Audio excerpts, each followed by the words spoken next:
السلام علیکم ورحمۃ اللہ وبرکاتہ۔ الحمد للہ رب العالمین، الصلاة والسلام علی اشرف الانبیاء والمرسلین وعلی آلہ واصحابہ اجمعین الی یوم الدین۔ قال اللہ تبارک و تعالی فی القرآن المجید: اعوذ باللہ من الشیطان الرجیم، بسم اللہ الرحمن الرحیم۔ یا ایہا الذین آمنوا لا تخونوا اللہ والرسول وتخونوا اماناتکم وانتم تعلمون۔ وعن ابی ہریرہ رضی اللہ تعالی عنہ قال قال رسول اللہ صلی اللہ علیہ وسلم: آیۃ المنافق ثلاث، اذا حدث کذب وَإِذَا وَعَدَ أَخْلَفَ وَإِذَا اؤْتُمِنَ خَانَ، اور کما قال علیہ الصلاۃ والسلام۔ رب اشرح لي صدری یسر لي امری واحلل عقدۃ من لسانی یفقهوا قولی، سبحانک لا علم لنا الا ما علمتنا انک انت العلیم الحکیم۔ محترم حضرات، ساری تعریفیں اللہ رب العزت کے لیے زیبا اور سزاوار ہیں، جو پوری کائنات کا خالق ہے، مالک ہے، آقا اور پروردگار ہے۔ یہ پوری کائنات اسی کی ہے، اور اس کائنات کے اندر جو کچھ بھی ہے وہ اللہ تبارک و تعالیٰ کا ہے۔ درود و سلام ہو آقا نامدار جناب محمد رسول اللہ صلی اللہ علیہ وسلم پر، جن کی جد و جہد اور جن کی کوششوں سے سارے انسانوں تک اللہ کا یہ پیغام پہنچا، اور پھر ایک انسان اس بات کے قابل ہوا کہ وہ امانت داری کے ساتھ دنیا کے اندر اپنی زندگی بسر کر سکے۔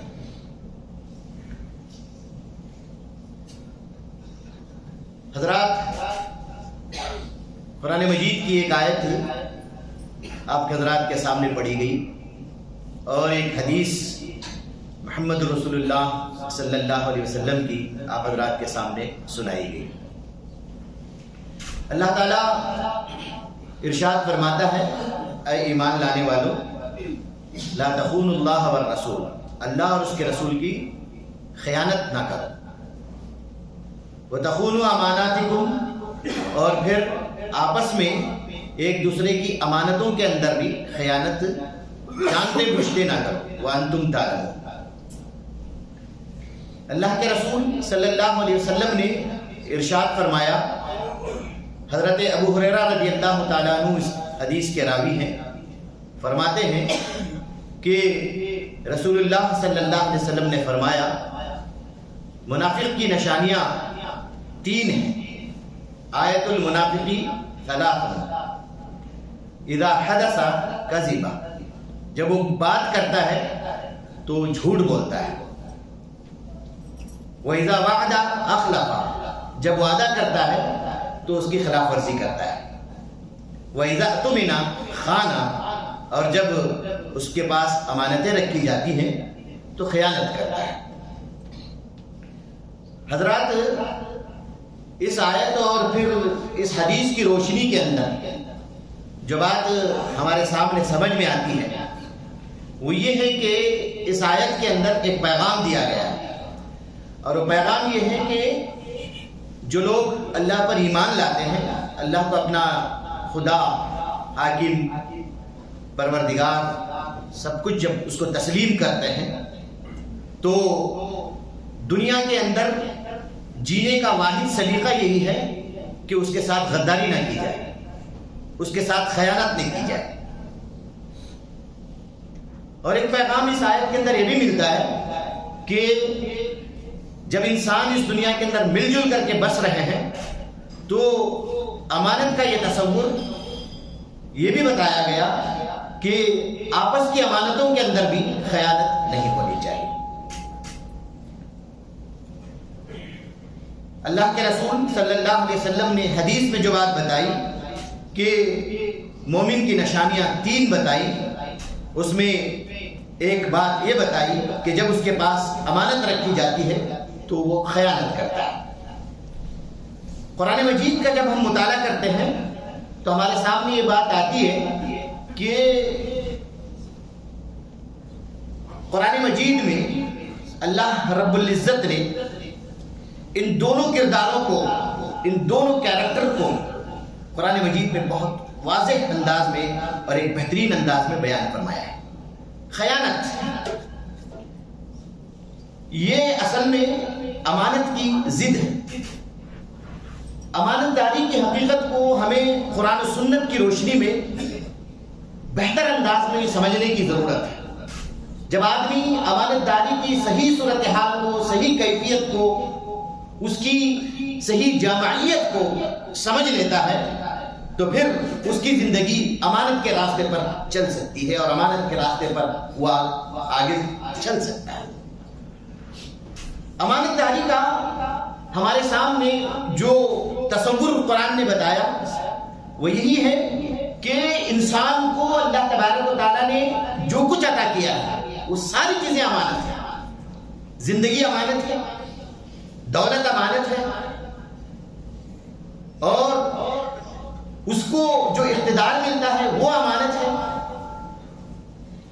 اس کو جو ذمہ داریاں دی جاتی ہیں وہ امانت ہے، اس کے اوپر جو حقوق عائد کیے جاتے ہیں وہ امانت ہے۔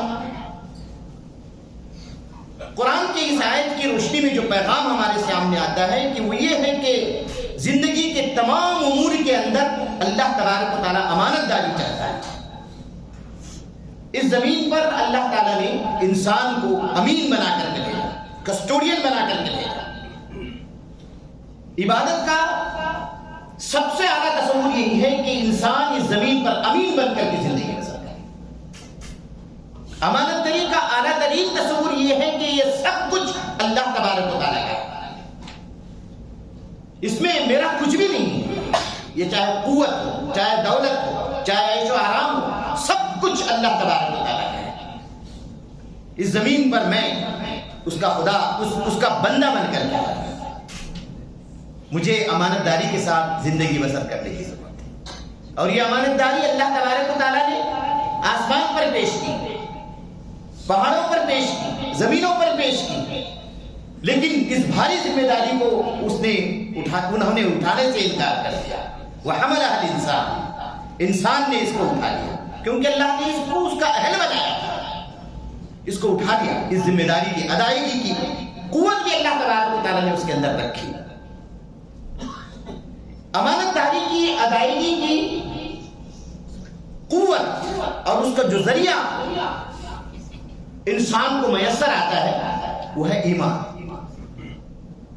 ایمان ایک اقرار ہے، ایمان ایک اللہ تبارک و تعالیٰ سے ایک کانٹیکٹ ہے کہ میں تجھ پر ایمان لاتا ہوں اور تیرے ساری چیزوں پر، ان ساری چیزوں پر ایمان لاتا ہوں جس کا حکم تو نے دیا ہے، اور اس کا نتیجہ، اس ایمان کا نتیجہ انسان کی زندگی کے اندر امانت کے طور پر آنا چاہیے۔ وہ اس زمین پر خیانت کار انسان بن کر کے زندگی بسر نہیں کر سکتا۔ دولت عطا ہوئی ہے تو دولت اپنی مرضی کے مطابق خرچ نہیں کر سکتا۔ حکومت عطا ہوئی ہے، اپنی طاقت کے مطابق، اپنے زور زبردستی کے مطابق اپنی حکومت چلا نہیں سکتا۔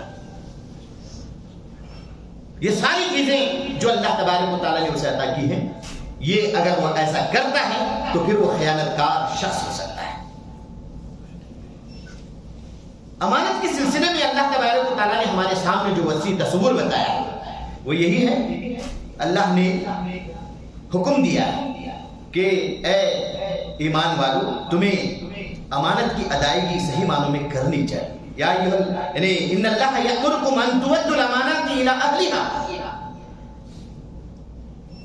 اللہ نے اس بات کا حکم دیا ہے کہ تم اپنی امانتوں کو ان کے اہل تک صحیح معنوں میں پہنچاؤ۔ ایمان کی بات بتاتے ہوئے اللہ تبارک و تعالیٰ نے کامیابی کا تصور بیان کرتے ہوئے بیان فرمایا قد افلح المؤمنون، اس میں ایک صفت یہ بتائی کہ والذین ہم لاماناتہم وعہدہم راعون، وہ لوگ جو اپنی امانتوں کا اور اپنے عہدوں کا یا پھر اپنی ذمہ داریوں کا پاک لحاظ رکھتے ہیں۔ اس حقیقت کو قرآن مجید نے ہمارے سامنے بہت صاف اور بہت بہتر انداز میں کھول کر کے بیان فرمایا، اور اللہ کے رسول صلی اللہ علیہ وسلم نے بھی ہمارے سامنے بہت صاف انداز میں بات بیان فرمائی، لا ایمان لمن لا امانت لہ ولا دین لمن لا عہد لہ۔ اس کا ایمان نہیں ہے جس کے پاس امانت داری کا تصور نہیں۔ دنیا کے اندر عیش پرستی، دنیا کے اندر خیانت کے ماحول کے اندر زندگی بسر کرتا ہے، خدا تبارک و تعالیٰ کے ساتھ غداری اور خدا تبارک و تعالیٰ کے ساتھ خیانت کے ساتھ تصور کر سکتا ہے، اس کا ایمان اللہ تبارک و تعالیٰ کے پاس قابل قبول نہیں۔ ایمان حقیقت یہ ہے کہ آدمی اپنی پوری زندگی کو ٹٹولتا ہے۔ حقیقی ایمان یہ ہے کہ اپنی زندگی کے ایک ایک لمحے کو، ایک ایک چیز کو جو اللہ تبارک و تعالیٰ کی طرف سے آئی ہے اس کو ٹٹولتا ہے اور غور و فکر کرتا ہے کہ میں اس کا کسٹوڈین بنا کر کے اس دنیا کے اندر بھیجا گیا ہوں، میں امین بنا کر کے بھیجا گیا ہوں، میں اپنی مرضی کے مطابق اس زمین پر زندگی بسر نہیں کر سکتا۔ تو یہ وہ حقیقت ہے جو اللہ تبارک و تعالیٰ نے امانت داری کے سلسلے میں ہمارے سامنے جو بات بیان فرمایا۔ اور خیانت کیا ہے؟ خیانت ایک برائی ہے، خیانت ایک بیماری ہے جو انسان کے اندر نفاق کی کیفیت کی بنیاد پر پیدا ہوتی ہے، جو ایمان کو کھا جاتا ہے، جو اخلاق کی تباہی مچا دیتا ہے، حقوق اللہ کے اندر بگاڑ پیدا کر دیتا ہے، حقوق العباد میں گڑبڑیاں پیدا کر دیتا ہے، مال و دولت کی تقسیم، مال و دولت کے خرچ کرنے میں ایک فساد برپا کر دیتا ہے۔ یہ اصل میں خیانت ہے۔ خیانت کے وسیع مفہوم کو یقیناً مجھے اور آپ کو سمجھنے کی ضرورت بھی ہے۔ خیانت کا وسیع مفہوم بتاتے ہوئے سید سلیمان ندوی رحمت اللہ علیہ اپنی شہر آفاق کتاب سیرت النبی کے اندر بہت صاف انداز میں یہ بات ہمارے سامنے رکھی، بتایا کہ ایک دوسرے کا کہ جو ذمے کچھ چیزیں ہوتی ہیں اگر وہ ایمانداری کے ساتھ ادا کرتا ہے، اگر وہ ایمانداری اس میں نہیں برتتا ہے تو پھر یہ خیانت ہے۔ ایک بات انہوں نے یہ بھی بتائی کہ ایک چیز کسی دوسرے کے پاس امانت کے طور پر رکھی گئی ہے، بیجا تصرف کرتا ہے، پوچھنے پر نہیں دیتا ہے، یہ بھی خیانت ہے۔ کسی کی چھپی ہوئی چیز آپ کے دلوں کے اندر موجود ہے یا پھر وہ آپ کو رازدار سمجھ کر کے بتایا ہے، وہ آدمی اس کو کھلے عام لوگوں کے سامنے بیان کرتا ہے، یہ بھی خیانت ہے۔ کسی کو کوئی کام دیا گیا ہے، کوئی ذمہ داری دی گئی ہے، وہ کام اور وہ ذمہ داری صحیح معنوں میں ادا نہیں کرتا ہے، اس کے ادائیگی کے اندر کسل اور اس کی ادائیگی کے اندر سستی برتتا ہے، تو یقین مانیے کہ یہ بھی خیانت ہے۔ مسلمانوں کے متفقہ مسائل، اس میں اس کے مصالح کی خلاف ورزی اور اس کے خلاف قدم اٹھانا، یہ بھی خیانت ہے۔ دوستی نہ نبھانا، یہ بھی خیانت ہے۔ بیوی شوہر کی وفاداری نہیں کرتی ہے، یہ بھی خیانت ہے۔ خیانت کا ایک عظیم اور ایک مکمل تصور قرآن مجید اور اللہ کے رسول صلی اللہ علیہ وسلم کی احادیث کی روشنی میں ہمارے سامنے آتا ہے۔ دوستو، یہ وہ حقیقت ہے جسے ہمیں اپنی زندگی کے اندر اسے سمجھنے کی ضرورت بھی ہے۔ ایک بنیادی بات آپ کے سامنے ان آیات کی روشنی میں ہمارے سامنے آتی ہے، اسے ہمیں سمجھنے کی ضرورت بھی ہے۔ وہ یہ ہے کہ خیانت جنم کیسے لیتی ہے، خیانت کیسے پیدا ہوتی ہے۔ وہ یہ ہے کہ خیانت کے اس برائی کے تصور کو سب سے پہلے ہمیں سمجھنے کی ضرورت ہے۔ خیانت کا یہ جو فساد ہے یا خیانت کا یہ جو کی برائی ہے اور بیماری ہے، اس کا تعلق اندرون سے ہے۔ اب اندرون نیتوں سے بگڑتا ہے، نیت کا فتور اور پھر ناپاک جذبے اور پھر برے ارادے، اس سے آدمی کے خیالات بگڑتے ہیں، تو پھر وہاں یہ معاملہ بھی آتا ہے کہ انسان خیانت پر اتر آتا ہے۔ حضرات، خیانت ہمارے سامنے جو بات ہم سمجھتے ہیں وہ اتنا ہی ہے کہ بھئی آپ نے ہمارے پاس کچھ رقم رکھی، ہم نے اس کو دینے سے انکار کر دیا، یقیناً یہ خیانت ہے۔ صرف خیانت اتنا ہی نہیں ہے، خیانت کا جو تصور ہمارے سامنے قرآن رکھتا ہے، قرآن یہ بات ہمارے سامنے رکھتا ہے کہ خیانت انسان کے پورے وجود سے ظاہر ہوتی ہے، آنکھ سے ظاہر ہوتی ہے، اشاروں سے ظاہر ہوتی ہے، دل کی نیتوں سے اس کا پتہ چلتا ہے اور پھر اس کی حرکتوں سے پتہ چلتا ہے۔ قرآن مجید میں ایک دو کا تذکرہ اس طریقے سے بیان ہوا ہے۔ وہ اللہ تبارک و تعالیٰ کی ذات جو انسان کے سب سے قریب ہے، وہ آنکھوں کی خیانت کو سمجھتا ہے، وہ آنکھوں کی خیانت اس پر واضح ہوتی ہے۔ یعلم خائنۃ الاعین وما تخفی فی الصدور، جو تمہارے دلوں کے اندر ہے وہ بھی اللہ تبارک و تعالیٰ پر واضح ہوتا ہے۔ آدمی آنکھوں سے، اشاروں سے خیانت کر جاتا ہے۔ ایک واقعہ حدیث کی کتابوں کے اندر بہت مشہور ہے۔ ایک صحابی رسول جو ابن المنذر رضی اللہ تعالیٰ عنہ ہے، وہ بنو قریظہ کی کسی بحث اور مجلس کے اندر بیٹھے ہوئے تھے، تو پھر وہاں کچھ باتیں چل رہی تھی، انہوں نے اپنی آنکھوں سے اشارہ کیا کہ ایسا نہیں ہونا چاہیے، تو پھر اس کے فوراً بعد انہیں خیال آیا کہ واقعی میں نے خیانت کر دی۔ ان کا نام ابو لبابہ، وہ فوراً دوڑتے ہیں، مسجد نبوی میں جا کر کے اپنے کسی کھمبے سے اپنے آپ کو باندھ لیتے ہیں اور پھر یہ کہتے ہیں کہ مجھے اس وقت تک میں اپنے آپ کو نہیں کھولوں گا جب کہ اللہ تبارک و تعالیٰ نے مجھے معاف نہ کر دیا۔ اس آیت کے نزول کا سبب بھی یہی بتایا گیا ہے، یا ایھا الذین آمنوا لا تخونوا اللہ والرسول وتخونوا اماناتکم وانتم تعلمون۔ تو یہ وہ حقیقت ہے جس پر مجھے اور آپ کو زندگی کے اندر بہت ہی گہرائی کے ساتھ سمجھنا ہے، اور اس تعلق سے اگر ہماری اپنی کمزوری ہوتی ہے تو واقعہ یہ ہے کہ ہماری اپنی زندگی ایماندارانہ زندگی نہیں بن سکتی۔ اپنی زندگی کو ایماندارانہ بنانا چاہتے ہیں تو پھر واقعہ یہ ہے کہ امانت داری کے اس پورے تصور کو جو قرآن نے ہمارے سامنے، حدیث نے ہمارے سامنے پیش فرمایا ہے، اس کو ڈھنگ سے سمجھیں۔ اللہ کے رسول صلی اللہ علیہ وسلم نے یہ بات بیان فرمائی، دعاؤں کے اندر اس سے پناہ مانگی، فرمایا میں بھوک سے پناہ مانگتا ہوں جو کہ سب سے برا ساتھی ہے، اور میں اس خیانت سے پناہ مانگتا ہوں جو چھپی ہوئی ہے۔ وَمِنَ الْخِيَانَةِ فَإِنَّهَا بِئْسَةُ الْبِطَانَةِ، یہ بات اللہ کے رسول صلی اللہ علیہ وسلم۔ حضرات، ہماری اپنی زندگی کے اندر ایمان کی برکت صحیح معنوں میں اسی صورت میں آ سکتی ہے کہ آدمی اپنی زندگی کو امانت داری کے اس پہلو کے اندر جانچ کر کے وہ پوری طریقے سے اس پر عمل پیرا ہو سکتا ہے، ورنہ پھر صورتحال یہ بن سکتی ہے کہ اللہ تبارک و تعالیٰ نے جو نعمتیں عطا فرمائی ہیں ان نعمتوں کے سلسلے میں ہم خیانت کرتے چلے جائیں۔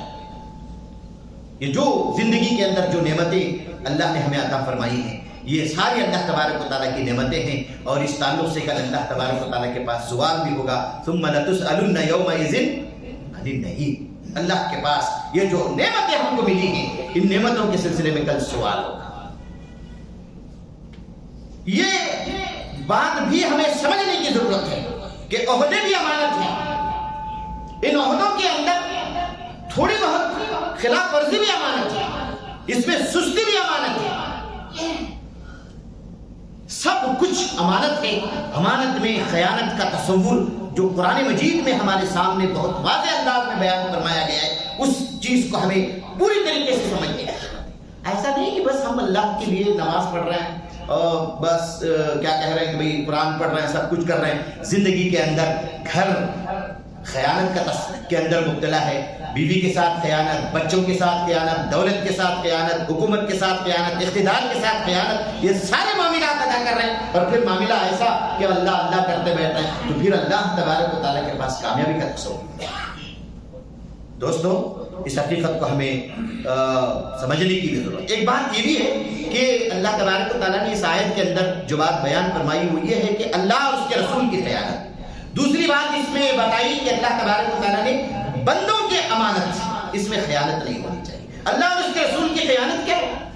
اللہ تعالیٰ کے احکامات توڑے جائیں، اللہ تبارک و تعالیٰ کے احکامات کی خلاف ورزی کی جائے، چاہے وہ گھر ہو، بازار ہو، تجارت ہو، منڈی ہو، آفس ہو، کسی بھی مقام پر ہو، اللہ تعالیٰ نے جو حکم دیا ہے اس کی خلاف ورزی ہو، یہ خیانت ہے۔ تو یہ وہ اعلیٰ ترین تصور ہے جو قرآن مجید ہمارے سامنے دیتا ہے، یا ایھا الذین آمنوا لا تخونوا اللہ والرسول، اللہ اور اس کے رسول کی خیانت مت کرو۔ بہت بھیانک قسم کی آیت ہے، آدمی کو بہت سوچ سمجھ کر اپنی زندگی بسر کرے۔ اور آپس کی امانتوں کا معاملہ کہ حقوق العباد، بندے مل جل کر کے زندگیاں بسر کرتے ہیں، وہاں کوئی قرض لیتا ہے، کوئی قرض دیتا ہے، کوئی بات آپ کے سامنے رکھتا ہے، اپنی بات رازدارانہ انداز میں آپ کے سامنے رکھتا ہے، یہ ساری باتیں اگر خیانت کی راہ پر چلتی ہے تو پھر ایک بہت ہی بھیانک تصور ہمارے سامنے آ سکتا ہے۔ قرآن مجید کی اس آیت کی روشنی میں ایک اور بات آپ حضرات کے سامنے لانا چاہوں گا، ایک ماہر قرآن نے ہمارے سامنے بات رکھی ہے، وہ یہ کہ سب سے پہلے اللہ تبارک و تعالیٰ نے اللہ اور اس کے رسول کی خیانت کا تذکرہ کیا، اس کے بعد آپس میں ایک دوسروں کی، بندوں کی خیانت کا تذکرہ کیا۔ وہ ماہر قرآن کہتے ہیں کہ اللہ تبارک و تعالیٰ کی یعنی بندوں کی خیانت کا راستہ اللہ تبارک و تعالیٰ کی خیانت کے راستے سے ہو کر کے گزرتا ہے۔ جو آدمی اللہ تبارک و تعالیٰ کے ساتھ خیانت نہیں کرتا وہ یقیناً بندوں کے ساتھ بھی خیانت نہیں کرتا، اور جو آدمی اللہ تبارک و تعالیٰ کی تعلیمات کے ساتھ خیانت کرتا ہے وہ یقیناً بندوں کے ساتھ بھی خیانت کرتا ہے۔ اس حقیقت کو بھی اس قرآن مجید کی اس آیت کی روشنی میں ہمارے سامنے بہت کھل کر کے باتیں سامنے آتی ہیں۔ محترم حضرات، قرآن مجید کی اس آیت کی روشنی میں ہم سب کو اپنی زندگی کو ٹٹولنے کی ضرورت ہے، اور پھر حقوق اللہ اور حقوق العباد کی روشنی میں ہمیں ایسی زندگی بسر کرنے کی ضرورت ہے جو واقعی ہماری اپنی زندگی ایماندارانہ راستے پر ہو سکے، اور پھر ان چیزوں پر بھی نگاہ رکھنے کی ضرورت ہے کہ کہیں ہم اللہ تبارک و تعالیٰ کے نعمتوں کو پا کر، کہیں ہم اللہ تبارک و تعالیٰ کی دولت کو پا کر، کہیں ہم اللہ تبارک و تعالیٰ کی صحت کو پا کر، کہیں اللہ تبارک و تعالیٰ کی طرف سے دیے ہوئے انعامات کو پا کر ہم اپنی زندگیوں کے اندر خیانت اور اللہ تبارک و تعالیٰ کے ساتھ غداری اور اللہ تبارک و تعالیٰ کے ساتھ بے وفادارانہ معاملہ اگر کر رہے ہیں تو پھر یقیناً اللہ تبارک و تعالیٰ کے پاس پکڑے جائیں، اور یہ حرام۔ یا ایھا الذین آمنوا لا تخونوا اللہ والرسول وتخونوا اماناتکم وانتم تعلمون، اے ایمان لانے والوں، اللہ اور اس کے رسول کی خیانت مت کرو، اور آپس میں ایک دوسرے کی، بندوں کے اندر بھی جانتے بوجھتے خیانت مت کرو۔ اللہ تعالیٰ سے دعا ہے اللہ تعالیٰ مجھے اور آپ کو ہماری اپنی دنیا کی زندگی میں ایک ایماندارانہ زندگی، ایک امانت دار زندگی بسر کرنے کی اللہ تعالیٰ توفیق نصیب فرمائے، اور جو کچھ اللہ تبارک و تعالیٰ نے ہمیں اس دنیا کے اندر دیا ہے اس کے صحیح حقوق کو ادا کرنے کی اللہ توفیق نصیب فرمائے۔ خدا اور اس کے رسول کے جو احکامات ہیں اس کو صحیح امانت داری کے ساتھ ادا کرنے کی اللہ توفیق نصیب فرمائے، اور پھر بندوں کے درمیان حقوق العباد میں بھی ہمیں امانت داری کا ایک صحیح تصور اللہ تبارک و تعالیٰ ہمیں وہ بہم پہنچائے جس کے مطابق ہم اپنی زندگی کو امانت دارانہ انداز میں گزار سکیں۔ ربنا تقبل منا انك انت السميع العليم وتب علينا انك انت التواب الرحيم صل وسلم على حبيبك محمد وآله وصحبه اجمعين برحمتك يا ارحم الراحمين والحمد لله رب العالمين۔